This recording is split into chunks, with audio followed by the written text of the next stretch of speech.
Hello, this is Darren DePaul, the voice of Emperor Valkorion, and you're watching another video by Vulkk.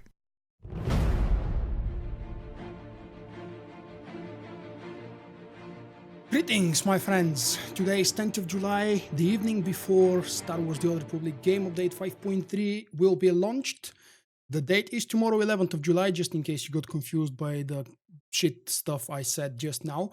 We've got the official patch notes, stuffed with so many class changes that you wouldn't believe. Most of them, of course, we have discussed. They're probably the same or very similar. Let's take a look, not very detailed because we'll be doing that tomorrow. So we've got the highlights, general section, classes in combat. The class changes include Sage, Shadow, Sorcerer, Assassin, Gunslinger, Sniper, Operative, Mercenary, Power Tech, Commando, and Vanguard. Down below we've got some changes to the Flashpoints operations and Uprisings, and in the very bottom we've got the usual missions and NPCs and items and economy changes. How about we take a more detailed look at the upper part of this table? We will leave the more detailed discussion for class balancing for the live stream tomorrow on patch day, 11th of July. The event is scheduled. If you're watching this video after that, the event has already been finished, and you can watch my detailed overview and comparison to all of the class changes compared to, if you don't remember, the last few weeks. Bioware has been providing us with temporary information as to what they are planning to do with the class changes. They asked for feedback, and after tons and tons of hundreds of pages of feedback from the SWTOR community and the player base, let's see what Bioware has done with the class balancing. That would be tomorrow. Now, let's focus on the highlights. What are the three big things we're receiving with 5.3? Manaan Stronghold. Kick back and relax in your own personal Manaan retreat, complete with expansive ocean views, underwater chambers, and sleek styling that can be furnished and decorated to suit your personal style. The Manaan Stronghold is really on the small size. If you've got only 4 rooms, and Eric Musco, the community manager for Bioware, already announced the total pricing and each one of the room unlock pricing. We've got that in a previous post. You can find it here on Vulkk.com and in the mega thread, everything about Star Wars The Old Republic 5.3. All of these things are listed there for your convenience. I will detail that tomorrow in the walkthrough and overview of the Stronghold, because tomorrow on the live stream you will get to see the fully unlocked Manaan Stronghold with all the hooks, all the rooms, all the views, possibly a couple of Easter eggs and something special. Next, we've got the new Operation Boss Battle. Ivela and Esne are available. This is the second boss encounter from the new operation on Arcad, Gods from the Machine. Gather your most elite friends and allies to face these twin super weapons in the second encounter of the Gods from the Machine operation, says the official text. Last but not least, customizable companions, Lana Benico and Cod Vortena. Your trusty allies can now take full advantage of the galaxy's many fashionable items. What that means is, yep, I've announced that a few days ago in another post, we will be able to fully customize our beloved Lana and our controversial Koth, the 2 Knights of the Fallen Empire classic companions. I don't know why I called them classic, they're not really classic. But by full customization means that you can dress them from the top to the very bottom without the weapons, of course. We're still hoping and expecting Bioware to tell us when eventually are they planning to introduce a weapon outfitting system. The general changes are actually interesting, and the first one is brand new to me. Visual improvements have been made to loot indicators on fallen enemies. How much more visual can these things become? I'm really curious to see what the hell this means and how exactly they're going to look tomorrow. The cooldown of rocket boots, or as everybody calls it, rocket boost, will now be triggered if it is selected when using the random mount ability. Nice. Improved speeder piloting number 4 and number 5 are being fixed, and they work on all mounts. If you don't know, currently in 5.2.2 there was a bug that prevented them from working on multiple number of speeders. They only worked properly on creature mounts. When creating a Qatar, the full color 3 option will now be consistent regardless of what Qatar head is chosen. Cool. Players who are unable to retrieve Malavai Queen or Elara Dorn from the companion locator terminal should now be able to do so. This was actually quite a popular bug, and I've received a number of questions about what the hell is happening, why are these characters not available. If you don't know, in the last story update for Star Wars The Old Republic, the first part of the new IOCAT story arc mission, we got to choose between Malvi Queen and Alara Dorn as a returning companion, depending on our story options and story choices and preferences and such. Next, Lana Benico and Cold Vortena can now have their visual appearance customized. We already learned that in the highlight section. The Galactic Stronghold decoration user interface has been updated to include a search field. Oh, wait. Really? That's cool. That's really, really cool. So noobs in decorating like myself can benefit from that. Oh, by the way, when it comes to the new Stronghold, maybe not tomorrow on the live stream, but probably up to a day later, expect to see a post and probably a promo video about the very special Stronghold decorated by my good friend Jesse Stardust. Next, let's go reading back to the general. The Galactic, that we covered that. The maximum number of strongholds a player can have at one time has been increased from 5 to 6. So if you've been wondering how exactly are you going to benefit from the new stronghold, well, you don't need to delete your old 5 existing ones. You can create a 6th one because you now have 6 slots. Moving on to the class changes again. The class that have been announced to be nerfed are still getting nerfed. Tomorrow on the live stream, I will take some more time, I mean a lot more time, and we'll do for you guys a comparison side to side, what were the announced changes and what actually is happening with the classes. For more detailed information, scroll through the patch notes and check your favorite class if it's among the ones that are being changed. A very quick overview though, we've got the general changes. Area of effect damage over time abilities have been updated to be consistent in that they will not break objective channeling in war zones, such as capturing a node in the Alderaan map. And the affected abilities include the plasma probe, incendiary grenade, orbital strike, and the fighter flyby. Yep, that was to be expected. I suppose Bioware should have fixed that a long time ago, pretty much around the time they made the single target dots not being able to affect the channeling for taking out the nodes and such. So we've got the general changes for the Sage, and below we've got the Seer nerfs and the Balance nerf. We've got the Shadow general changes. Below that, we've got the Kinetic Combat and Serenity changes. And I'm skipping the Sitting Inquisitor because it's a mirror. Again, I'll pay a lot more attention to this tomorrow on the live stream when we've got more time. I just don't want to make this video an hour long. Skipping to the next class, that would be the Gunslinger. We've got changes to Saboteur and Dirty Fighting. After that, we've got the... Really? Bounty Hunter Power Tech? Oh, Commando is this time second in a row. I don't know what the hell is happening. We've got the nerfs coming to Gunnery and changes to the Assault Specialist. For the Vanguard, we've got the changes coming to Plasma Tech. I don't know if I'm saying this for the 3rd or 15th time, but more detailed information and side-by-side comparison, because you hopefully remember, and I have a bunch of videos in a special designated playlist listing all of the announced changes from the past couple of weeks when Bioware told us what they're planning to do with the class changes. Tomorrow on the live stream, we'll do a side comparison. We'll see if this ability has been actually boosted by the exact same percentage they were planning, or maybe we, as part of the community of Star Wars The Old Republic, managed to change Bioware's opinion and affected these changes in some way. The new stuff coming to Flashpoint operations and Uprisings. The Black Talon and the SLS now level sync the player to the appropriate level of the Flashpoints as intended.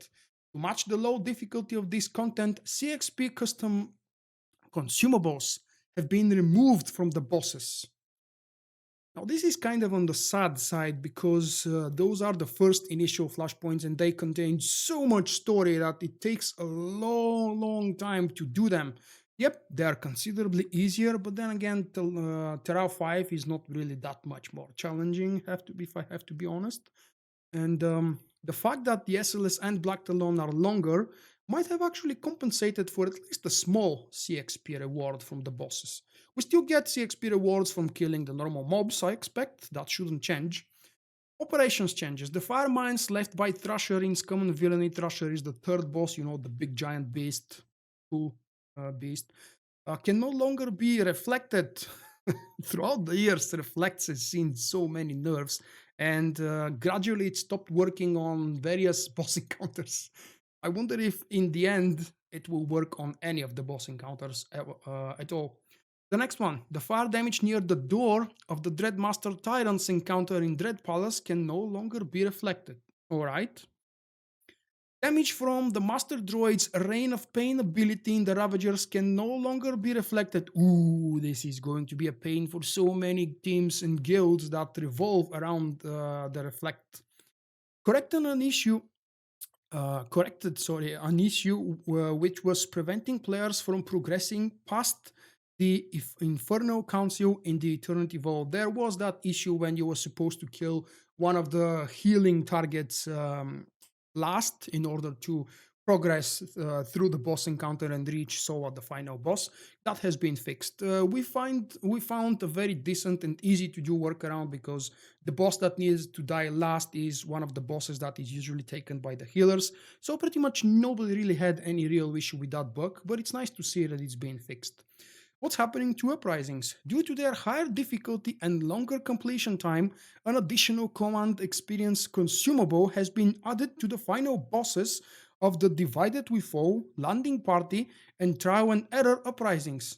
That's really fantastic. And remember that these things have 3 modes: story, veteran, and master mode. So if you do these in master modes, the reward for killing the last boss should be considerable. Corrected an issue where a closed door would block progress in the trial and error uprising. I believe I encountered that issue on day 1, and I cannot believe that it still exists, unless that's a different one. Doesn't matter, the important thing is it's been fixed. Quick run through the items and economy. Some decorations from the Narshda nightlife event can now be donated to a player's guild. There is a list before you. The next one is that some decorations that share the name have been changed to different names, and that actually spans through 3 dots, 3 bullet points. The vendor sale value of the Arakat Recombinator has been lowered to 10,000 credits, down from 20,000 credits. Wow, that's a big nerf. The Eternal Commander MK12 Force Master's Focus will no longer drop out of Tier 2 command crates for Marauders, since they cannot use them. Yep, it makes sense. Master Focus, that's not supposed to be theirs. That's an offhand and belongs to the Sage, if I'm not mistaken. Correct me if I am. Many old Curtail Market armor sets and their loot boxes have been updated so that the rarities are consistent. The actual item rarities have not changed. The icons were just inconsistent. Spoiler alert! A Stronghold decoration has been added for players who have redeemed Archon as a companion. The spoiler alert refers to the redeemed Archon, which was a choice in the middle of the last expansion, Knights of the Eternal Throne. Spoiler ends here. A weapon tuning slot has been added to Lord Kalik's lightsaber and Lord Karik's double lightsaber. Wow, nice. Crafted 246 relics have had their effects updated to be at the proper rating.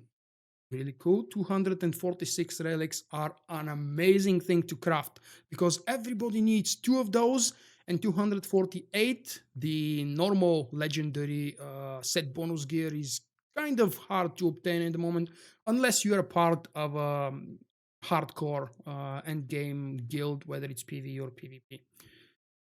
The dark attuned and light attuned weapon tunings have been added to collections. Really cool.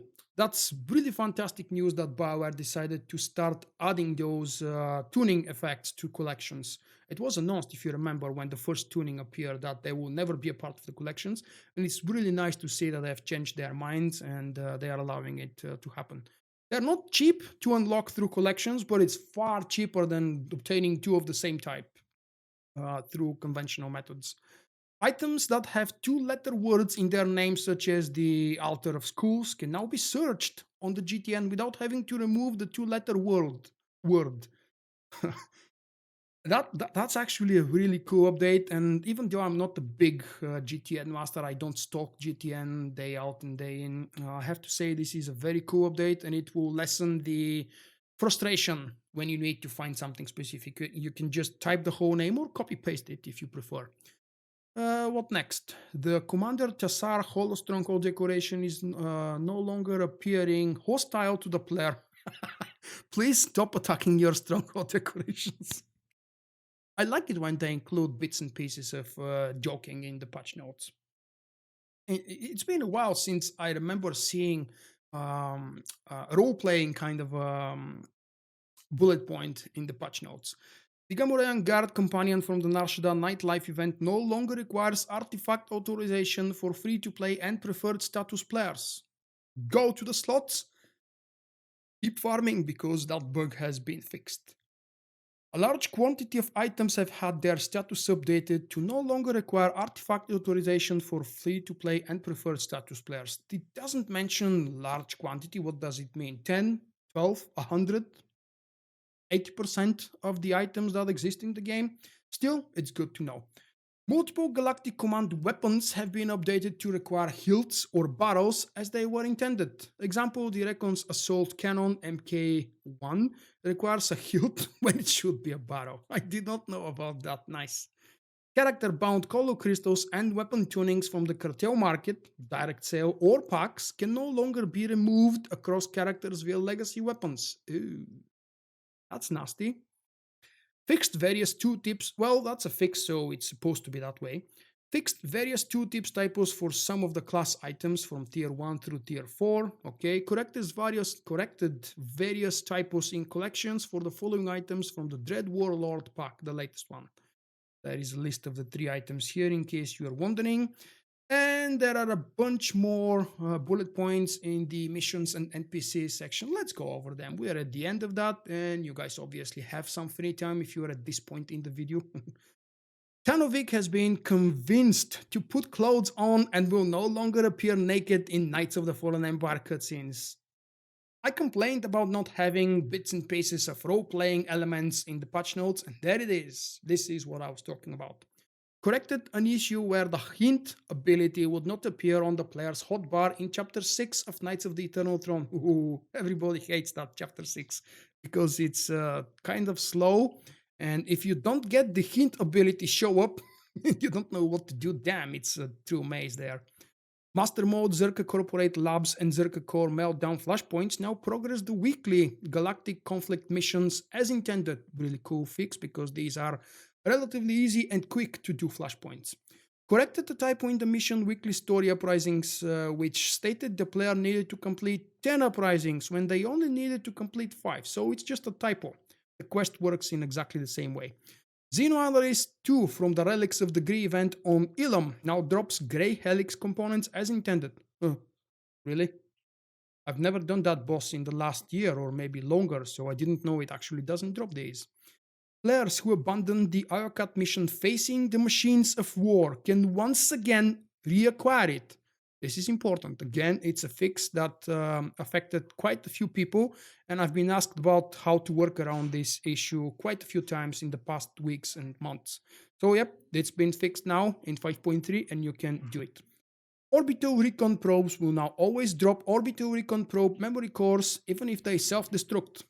Nice try, orbital recon probes.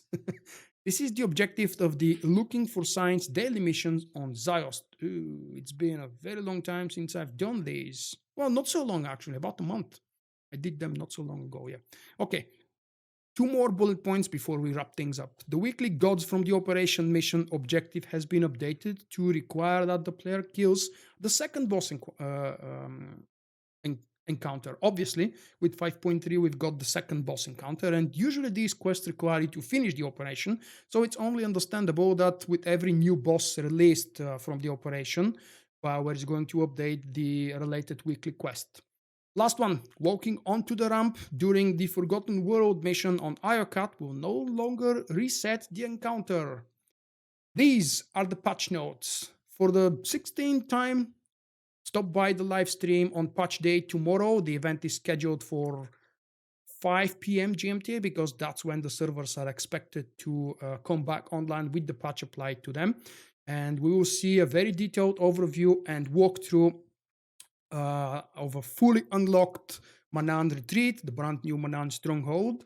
We'll also see side-by-side comparison to all of the class changes, what they were supposed to be and what they actually are according to the patch notes.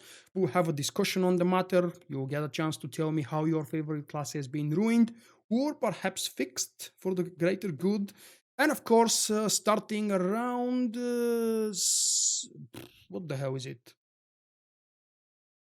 I believe around 6 or 7 p.m. GMT, we will do a quick run, well, not so quick, through the first and the second boss, the brand new second boss of Gods from the Machine operation with my team from Solstice. That's it for me for this video, guys. I've wasted 20 minutes of your time. If you found that wasted time useful and interesting, please leave a like on the video and let me know what do you think of the patch notes. Did you see more things than you expected? I personally saw a few things that really brightened my, lifted up my expectations, I should say, because I didn't expect them. Wrapping things up, see you in the next video. Thank you for watching. I hope you have enjoyed the video. Click the like button and help me out. To help me improve and expand, consider becoming my patron with a small monthly pledge.